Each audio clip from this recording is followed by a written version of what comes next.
muito boa tarde. Excelentíssimo Sr. Dr. Jorge Sampaio, excelentíssimos deputados, excelentíssimas deputadas, a todos, desejamos um bom momento de reflexão. Queremos começar por agradecer a todos a presença, em especial ao Luís, ao Garte, ao José Queiroz e à AP10, por nos terem desde sempre incentivado a participar no debate público, a intervir e a refletir sobre as políticas que nos afetam. A nós, utilizadores de drogas, mas também às nossas famílias e amigos, nomeadamente às políticas de saúde. Nada sobre nós sem nós. Há um slogan político usado ao longo da história e associado desde a década de 90, passada a defesa da plena participação de pessoas com deficiência nas políticas que os afetam. Mais recentemente, a Rede Internacional de Pessoas que Usam Drogas, a INPUD, promoveu uma campanha com o mesmo slogan, na defesa plena de participação das pessoas que utilizam drogas, nas políticas e intervenções que nos afetam diretamente, mas também que afetam os que nos rodeiam, os nossos familiares, os nossos amigos, a que um nível global afeta milhões de pessoas. Nada sobre nós, o que significa? O nada, nenhum acontecimento ao resultado. Seja uma lei, política pública, programa, seja um serviço ou um projeto, seja uma campanha, um financiamento, um sistema, uma estratégia ou um benefício, seja o que for, não existirá nenhum resultado positivo. Sobre nós, ou seja, a respeito das pessoas que utilizam drogas, que podem ser pessoas de qualquer etnia, raça, género, idade, nacionalidade, naturalidade, etc. E que usam substâncias que preferem ou necessitam, seja heroína, cocaína, cannabis, LSD, MDMA. Somos pessoas e por isso nada sobre nós. Sem nós, sem plena participação das próprias pessoas que são afetadas pelo uso de drogas, esta participação pode ser individual ou coletiva, usando diferentes meios de comunicação, e deverá ocorrer em todas as etapas do processo para chegar aos resultados acima referidos. Defendemos que as pessoas que utilizam drogas devem participar em todas as etapas do processo, ou seja, a elaboração, a concepção e a implementação, a monitorização, a avaliação e o contínuo aperfeiçoamento. A ideia que defendemos e exigimos é que tudo que se refira a nós seja produzido com a nossa participação. Por melhores que sejam as intenções das pessoas que não utilizam ou utilizaram drogas, dos órgãos públicos, das empresas, das instituições sociais ou da sociedade em geral, não nos parece o melhor processo o chegar a resultados conseguidos sem a nossa participação ativa, mesmo que sejam em nosso benefício. De seguida, represento de forma resumida o que tem sido a Associação CASO. A CASO, Consumidores Associados Organizados, é a primeira associação portuguesa de utilizadores de drogas e ex-utilizadores de drogas em Portugal, a trabalhar desde 2007 e formalizada em 2010. A nossa luta inspira-se na experiência de 2 décadas de associações de utilizadores de drogas em todo o mundo, assim como no apoio que temos sentido e apreciado por parte de indivíduos como o Theo Van Damme, um holandês que ajudou a formar esta associação. Como a INPUD, a AP10, o GAT, que simpatizam com os nossos objetivos e, em geral, com a nossa existência. A missão da CASO como associação é a promoção da saúde, direitos e dignidade das pessoas que utilizam drogas e a promoção da cidadania dos utilizadores de drogas e assegurar que a sua voz seja ouvida. Como organização de associados, a CASO está numa posição única para responder aos temas relevantes para os utilizadores de drogas, pois tem acesso facilitado às realidades que outros agentes não têm. Peço desculpa. Mas então o que é que a CASO faz? A CASO tem desenvolvido várias ações de sensibilização com entrevistas em diferentes meios de comunicação, nacionais e internacionais, com a participação em debates e tertúlias, participação em conferências e seminários nacionais e internacionais, principalmente nas áreas de redução de riscos, direitos humanos e educação de pares. Participação em informações, participação com artigos em diferentes revistas como a do GAT, Ação e Tratamento, numa revista Jornal Público, Jornal Notícias, numa revista holandesa Mainline. Apoio a alguns projetos relacionados com o sem-abrigo no Porto. Construção de um site sobre substâncias psicoativas e tratamentos, My Treatment, My Choice. Participação em manifestações, por exemplo, a manifestação em repúdio às políticas das drogas do governo russo. Participação na fundação e refundação do ano passado, no Porto, da Rede Europeia das Pessoas que Usam Drogas, Zero on Pod. Concepção, implementação, coordenação e monitorização e avaliação do projeto A Tua Escolha, financiado por uma farmacêutica. Foi um projeto de proximidade que colocou 2 equipas de educadores pares durante 6 meses a trabalhar no territórios onde se previa alguma concentração de utilizadores de drogas, como por exemplo alguns bairros e alguns centros de tratamento. Vigilância, atenção e serviços que fecham, que não funcionam de forma adequada, como o CAT de Vila Nova de Gaia, que esteve para fechar em 2010 e nós elaborámos um abaixo-assinado e até hoje, depois tivemos uma reunião com os diretores do já extinto IDT, com o Santos Silva e o Adelino Ferreira, e até hoje o CAT ainda continua aberto. E mais recentemente a verificação de como está a funcionar os serviços de troca de seringas em diferentes centros de saúde de várias cidades, situação que falarei mais à frente. A CAS tem sido tudo isto sempre com uma grande preocupação de se manter muito próxima das realidades dos utilizadores de drogas, das suas famílias, dos seus amigos. Tem sido isto que permite as nossas ações. Tenham um enquadramento em base na comunidade e em diagnósticos de necessidades muito próximas das realidades das pessoas que utilizam drogas e dos seus contextos. Defendemos em geral que há muitas vantagens em envolver a sociedade civil e os grupos afetados neste processo e não estamos sozinhos na defesa desta ideia. Desta forma, sociedade civil. No Tratado de Lisboa, nos artigos 8A e 8B, defende-se de forma clara a necessidade de consultas públicas e do envolvimento da sociedade civil, como princípios básicos para uma democracia participativa. Um livro branco, Juntos pela Saúde, uma abordagem estratégica para a União Europeia, 2008-2013, no primeiro princípio, uma estratégia baseada em valores partilhados, defende-se a capacitação dos cidadãos de redução das desigualdades em saúde como valores centrais.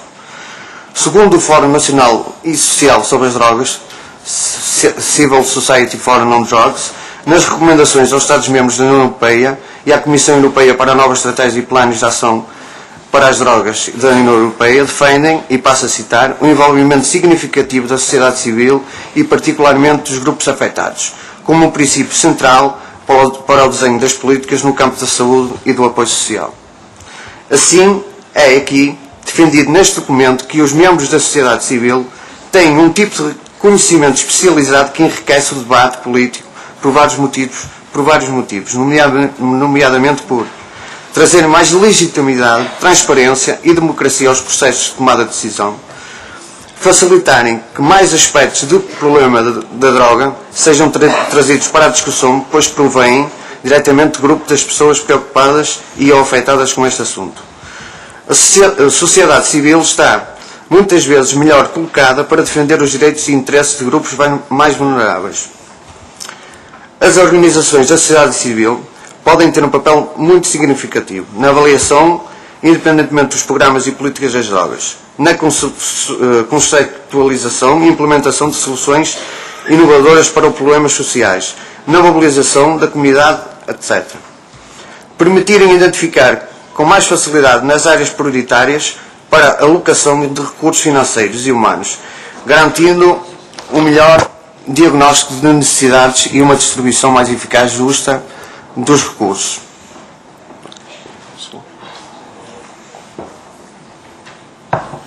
Desta forma, e tendo em consideração estes princípios que sugerem o reforço da participação da sociedade civil, pensamos ser importante contribuirmos, pois os utilizadores de drogas problemáticos são um grupo vulnerável, marginalizado e estigmatizado, o que reduz o seu acesso aos direitos, nomeadamente ao trabalho, na saúde e nos apoios sociais. Desta forma, aprofundando as desigualdades sociais. Esta vulnerabilidade, desculpem lá, é particularmente agravada em situações de crise económica e financeira. A atual crise económica nos Estados têm obrigado a fortes restrições em diferentes áreas e, por isso, a preocupação de que as restrições limitem a operacionalização eficiente do Plano Nacional para a redução dos comportamentos aditivos e de dependências e dos outros projetos, programas e intervenções. Preocupa-nos a informação de que o número de recaídas de consumo de heroína tem aumentado. Preocupa-nos a ideia de que as desigualdades no acesso à saúde aumentam. Preocupa-nos a ideia de que o direito seja um entrave à economia. Os dados do relatório da OCDE, Society a Glance de 2014, revelam que em Portugal e noutros Estados há menos coesão social e maior distância entre os mais ricos e os mais pobres. Alguns dados. No quarto trimestre de 2013, o valor dos salários desceu 6,5%, a maior descida da zona euro. 6 em cada 10 empregados não recebem apoio ao desemprego. 1 em cada 6 jovens entre os 15 e os 24 anos não estuda, não trabalha, nem recebe formação. Corte à bruta de 30% nas atribuições ao RSI. A austeridade tem pesado muito mais para as famílias de menores rendimentos. O impacto total destas medidas verificar-se-á ao fim de 7 anos, o que significa que as coisas não estão para melhorar. O CICAD, em julho de 2013, refere que o número de recaídas no consumo problemático de heroína triplicou. A Scottish Drug Forum, numa revisão da literatura, Poverty and Drug Use, revela que a ligação entre os padrões de utilização de drogas mais problemáticos e a exclusão económica e social, nomeadamente o desemprego, as baixas qualificações e as situações de sem-abrigo, ou seja, os dados que vamos reunindo sugerem que se não houver uma proteção ativa dos grupos vulneráveis, como das pessoas que utilizam drogas, de forma problemática, esta situação tende a agravar-se e as doenças infecto-contagiosas associadas principalmente à via injetada de utilização de substâncias psicoativas também. No decorrer das suas intervenções, a CAS tem encontrado múltiplos sinais de discriminação e pouca proteção social e económica em relação aos utilizadores de drogas problemáticos. Chegam-nos relatos de cortes de apoios sociais, situações de utilizadores de drogas com muita pouca informação sobre opções de tratamento, utilizadores de drogas que ficam sem sítio onde habitam, como aconteceu recentemente agora no Porto. A percebermos que, muitas vezes, em relação aos utilizadores de drogas, com os textos de prestadores de serviço, está enviesada, por existirem objetivos diferentes e algum desconhecimento, o que por vezes origina conflitos e ou baixa eficácia. Sobre o perigo do desinvestimento, salientamos o exemplo do programa de troca de seringas nos centros de saúde. Depois de, em dezembro de 2013, a CAS ter feito a visita aos centros de saúde do Porto, tentando trocar numa seringa e ter verificado que não é possível, que há pouca informação, há pouca preparação. Muito nos surpreendemos quando em janeiro de 2014 lemos a notícia que o Ministério da Saúde referia que considera que o programa de troca de seringas é muito importante e que o Ministério da Saúde, através da rede de centros de saúde, manteve a distribuição. Voltamos à rua para verificar outros centros de saúde e outras cidades, pois poderia ser um fenómeno específico só na cidade do Porto.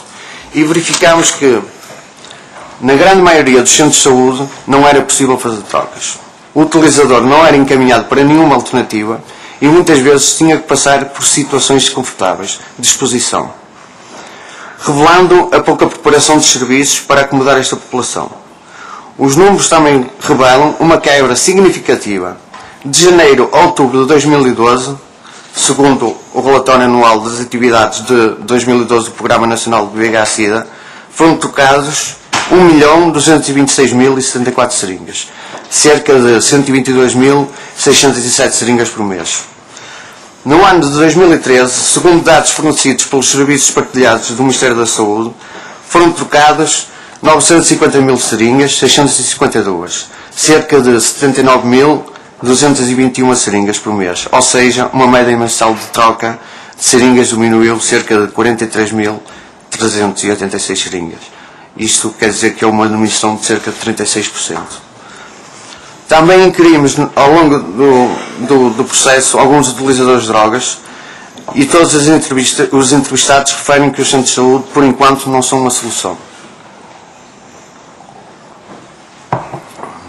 O perigo deste desinvestimento prende-se com o possível aumento do número de infecções com custos enormes em termos de saúde pública.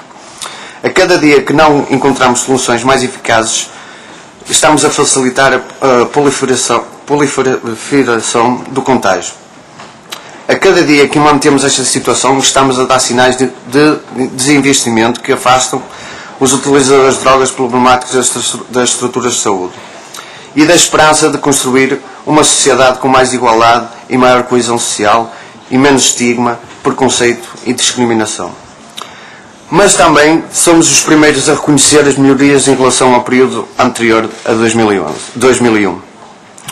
O facto de vivermos num país onde muito se tem sido feito faz-nos sentir ainda mais energia para continuar e, em alguns casos, começar a implementar a lei. E por continuar a fazer este caminho, a desconstrução de mitos que têm deslocado muitos medos e problemas da sociedade em geral nas costas dos drogados. Recomendações de caso. Assim, consideramos que o caminho que se fez na última década da política da saúde na era dos comportamentos aditivos e dependências foi um caminho positivo, nomeadamente a descriminalização do consumo, a ideia de que o cidadão é o centro da elaboração das políticas de intervenções, o abandono progressivo da metáfora belicista da luta contra para a ideia mais próxima da realidade das pessoas de redução de comportamentos aditivos e na dependências, o facto de procurarem melhores diagnósticos e evidências científicas, procurando melhorar os projetos de intervenção.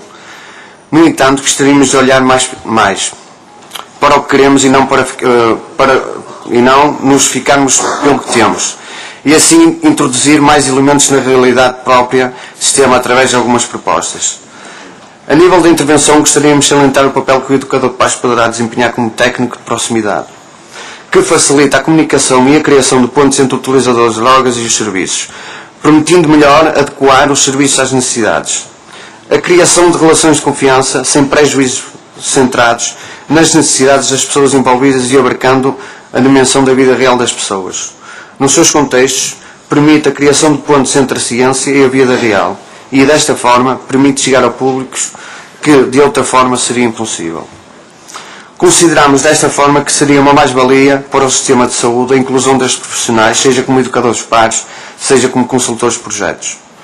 Consideramos que é importante que se facilite e incentive a discussão pública e o estudo de temas como a criação de salas de consumo assistido e do tratamento de prescrição de heroína para pessoas para quem os outros tratamentos não funcionaram.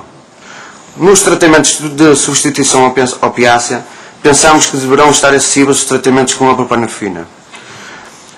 Achamos de extrema importância haver uma criação de uma estratégia nacional para a hepatite C. A facilitação do acesso à naloxona pelas equipas de rua e utilizadores de drogas para diminuir ou acabar com as mortes por overdose. Gostaríamos de sentir o envolvimento da sociedade civil é reconhecido e valorizado e incentivado. Por último, gostaríamos que 10 reflexões deste seminário pudessem resultar algum tipo de compromisso entre as diferentes forças parlamentares, no sentido de reforço da prevenção e promoção da saúde dos utilizadores de drogas. Acreditamos que o investimento do lado da procura terá melhores resultados do que o investimento do lado da oferta. A guerra às drogas é também uma guerra às pessoas que usam drogas. O dinheiro é gasto com as forças de segurança, com as forças de saúde e toda a parafernália estatal, e as pessoas que utilizam drogas não são constantemente excluídas de participar em decisões que afetam as nossas vidas. A representação social cheia de preconceito de que o utilizador de drogas é imoral, doente ou criminoso tem feito muito mais mal do que as substâncias por si. No entender da casa, é muito importante que os técnicos e decisores políticos tenham em conta a informação que vem da base, ou seja, do próprio utilizador de drogas. Desta forma, defendemos uma abordagem com base nos direitos humanos que procure capacitar mais as pessoas para a gestão autónoma das suas vidas, ou seja, um investimento maior do lado da procura, um investimento maior do lado das pessoas. Só assim se pode promover a inclusão, a coesão social e reduzir as desigualdades na saúde. Muito obrigado.